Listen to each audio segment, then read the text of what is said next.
Këshilla të vyera nga Imam Sayyid Ali Khamenei rreth muajit të Ramazanit. Të dashurit e mi, muaji i Ramazanit është si shiu i mëshires që bie mbi këtë tokë. Ai lan mëkatet që kanë bërë duart tona. Ky muaj duhet të na bëjë të ndjejmë përgjegjësinë që Islami dëshiron për të gjithë muslimanët, lidhur me çështjen e ndjeshme të varfërisë dhe të varfërve.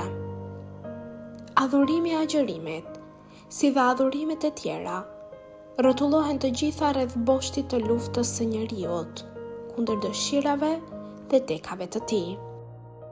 Agjërimi me niyet të pastër është xhevahiri ndriçues që e lartëson njeriun dhe e zbukuron me fisnikëri shpirtin e tij.